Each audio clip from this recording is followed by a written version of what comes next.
Hello, ഇന്ന് നമ്മുടെ ജിയക്കുട്ടിയുടെ ലൈഫിലെ ഫസ്റ്റ് ഓണം സെലിബ്രേഷൻ നമ്മൾ പോവാണ്. ഇവിടെ ഡൽഹിയിലെ മലയാളി അസോസിയേഷന്റെ കീഴിലുള്ള ഒരു ഓണം സെലിബ്രേഷൻ ആണ്. ഞാനും ഫസ്റ്റ് ടൈമാണ് ഇവിടെ വന്നിട്ട് ഇതിന് പോകുന്നത്. സോ അതിന്റെ വിശേഷങ്ങളാണ് ഇന്നത്തെ ഈ ഒരു വ്ളോഗ്. ജിയക്കുട്ടിയുടെ പപ്പയുടെ ഷിഫ്റ്റ് രാവിലെ തന്നെ തുടങ്ങി. ഇനി ഇതിന്റെ ഇടയ്ക്ക് ബ്രേക്ക് എടുത്തിട്ടാണ് നമ്മൾ ഓണം സെലിബ്രേഷന് പോകുന്നത്. കുഞ്ഞിപ്പണി നല്ല അടിപൊളി ഉറക്കമാണ്. രാത്രി അവൾ എന്നെ ഉറക്കത്തില്ല, പക്ഷെ രാവിലെ അവൾ അതിന്റെ കേട് മൊത്തം ഉറങ്ങി തീർക്കും. ഇന്നലെ സാരി പ്രീപ്ലീറ്റ് ചെയ്യാൻ നോക്കിയിട്ട് നടക്കാതെ പോയിട്ട് ഇട്ടിട്ട് പോയതാണ്. ഇതിങ്ങനെ എങ്ങനെയാകുമെന്ന് അറിയത്തില്ല. ആക്ച്വലി എനിക്ക് ഭയങ്കര എക്സൈറ്റ്മെന്റ് ഉണ്ട്. കാരണം നമ്മൾ ഈ കോളേജൊക്കെ കഴിഞ്ഞ് കഴിഞ്ഞാൽ പിന്നെ സ്കൂളിൽ വർക്ക് ചെയ്തപ്പോഴൊക്കെ ഞാൻ ഓണം സെലിബ്രേഷന് പോയിട്ടുണ്ട്. അത് കഴിഞ്ഞൊരു ഓണം സെലിബ്രേഷൻ നടന്നിട്ടില്ല. സോ ഒരുങ്ങി കേരള സാരിക്ക് എടുത്ത് പോവുക എന്നൊക്കെ പറയുമ്പോൾ ഭയങ്കര ഒരു ഫീലാണ്. ജനസംസ്കൃതി മലയാളി അസോസിയേഷന്റെ രോഹിണി ബ്രാഞ്ചിന്റെ ആണ് ഈ ഒരു ഓണാഘോഷം. ഇതാണ് ജിയക്കുട്ടി ഇടാൻ പോകുന്ന ഡ്രസ്സ്. ഇത് നമ്മൾ ഓൺലൈനിൽ നിന്ന് മേടിച്ചാണ്, ആമസോണിൽ നിന്ന് മേടിച്ചാണ്. നമുക്ക് നാട്ടിൽ നിന്ന് പട്ടുപാവാട സെറ്റ് ചെയ്യാൻ പറ്റിയില്ല. പിന്നെ നമ്മൾ പെട്ടെന്ന് ആമസോണിൽ നോക്കിയപ്പോൾ ഒരു ഓണം തീമിൽ പറ്റിയ ഡ്രസ്സ് ഇതൊരു ഉടുപ്പായിട്ടും കിട്ടാൻ മതിയല്ലോ.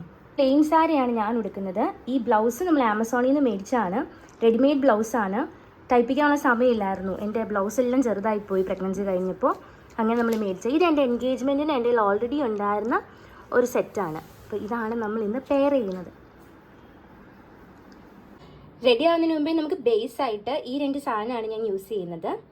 വൈറ്റമിൻ സി സിറമാണ്, പ്ലമ്മിൻ്റെ ഒരെണ്ണം. പിന്നെ വൈറ്റമിൻ സി ഇടുമ്പോൾ എന്തായാലും നമ്മൾ സൺസ്ക്രീൻ ഇടണമല്ലോ, അതുകൊണ്ട് ഈ ഒരു സൺസ്ക്രീനും. അപ്പോൾ ഇതൊക്കെയാണ് നമ്മുടെ ഇന്നത്തെ പണിയായുധങ്ങൾ. ഈ പണിയായുധങ്ങളൊക്കെ വെച്ചിട്ട് നമുക്കൊന്ന് സെറ്റാകാം. ടീച്ചറായിട്ട് വർക്ക് ചെയ്തുകൊണ്ടിരുന്ന സമയത്ത് ഡെയിലി സാരി ഉടുത്ത് അത്യാവശ്യം നന്നായിട്ട് ഉടുക്കാൻ അറിയാമായിരുന്നു. ഇപ്പോൾ 1 വർഷത്തിന് മുകളിലായി സാരി ഉടുത്തിട്ട്. അതുകൊണ്ട് തന്നെ അതിൻ്റെ അപാകത കാണാനുണ്ട്. ആ മാലയും ഓർണമെൻറ്റ്സ് എല്ലാം കൂടി എനിക്ക് ഭയങ്കര ഓവറായിട്ട് തോന്നി. അതുകൊണ്ട് തന്നെ ഞാൻ സിമ്പിളായിട്ട് സ്വർണത്തിൻ്റെ തന്നെ എടുത്തിട്ട് പോകുന്നു.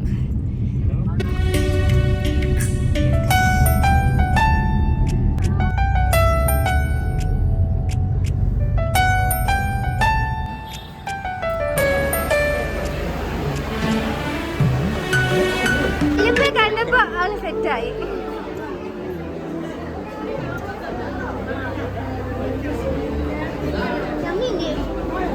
കൊച്ചു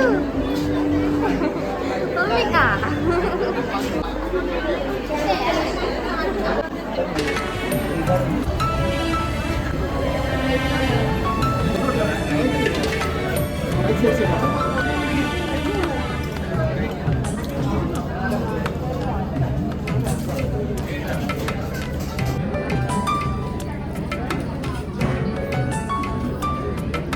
പഠിച്ചുകൊണ്ടിരുന്ന സമയത്തും പഠിപ്പിച്ചുകൊണ്ടിരുന്ന സമയത്തും ഓണമെന്ന് പറഞ്ഞു കഴിഞ്ഞാൽ അത്തപ്പൂക്കളം തൊട്ട് തിരുവാതിരകളി വരെയൊക്കെ നമ്മുടെ ഒരു ഇൻവോൾവ്മെൻറ്റ് കാണും. പക്ഷേ ഇപ്പോൾ ഇതിലൊന്നും ഇല്ലാത്തത് കൊണ്ട് ഓണമെന്ന് പറഞ്ഞു കഴിഞ്ഞാൽ സെറ്റ് സാരിയൊക്കെ ഉടുത്ത് ഇങ്ങനെ സദ്യ കഴിച്ച് അങ്ങ് ഒതുങ്ങിക്കൂടി അങ്ങ് പോകും.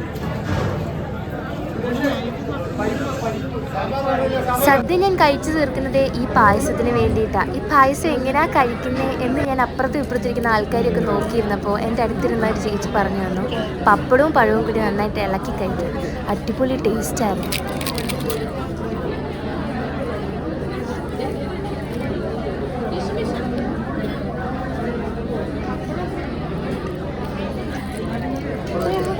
ഞാൻ എങ്ങനെയാണെങ്കിലും നോക്കിയിരിക്കുകയായിരുന്നു ഓരോരുത്തർ കഴിക്കുന്നത്. കൃത്യം ഞങ്ങൾ കഴിച്ചൊക്കെ കഴിഞ്ഞപ്പോൾ ജിയക്കുട്ടി എണീറ്റു. പിന്നെ അങ്ങോട്ട് അവളുടെ ഒരു ചിരിമേളമായിരുന്നു.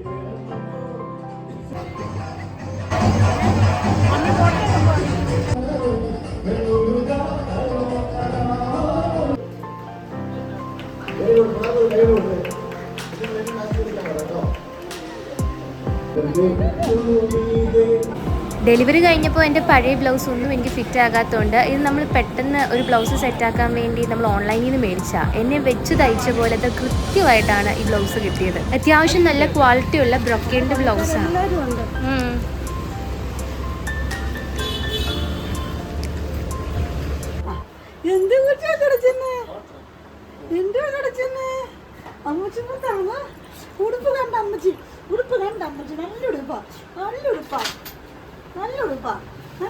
അപ്പ കണ്ടില്ല പിന്നെ വല്യപ്പ കണ്ട പിന്നെ ഫോട്ടോ എടുക്കാൻ പോകുമ്പോ ജിയക്കുട്ടിയുടെ ഈ ഓൺലൈനിൽ നിന്ന് മേടിച്ച ഡ്രസ്സിന്റെ ഒരു പ്രശ്നം എന്ന് പറഞ്ഞാൽ ഇതിന്റെ ഈ ഒരു ഡിസൈൻ ഉണ്ടല്ലോ, അത് പുറകിൽ ഇങ്ങനെയാണ് വരുന്നത്. ഈ നൂല് കുറച്ച് കഴിയുമ്പോൾ ഇളകിയിട്ട് കുഞ്ഞിന്റെ ദേഹത്തൊക്കെ ഒട്ടിപ്പിടിക്കുന്നുണ്ടായിരുന്നു. അങ്ങനെ ഇന്നത്തെ ക്ഷീണത്തിന് ഞങ്ങളൊന്ന് ഉറങ്ങട്ടെ. മറ്റൊരു വീഡിയോയിലൂടെ കാണാം. Till then bye.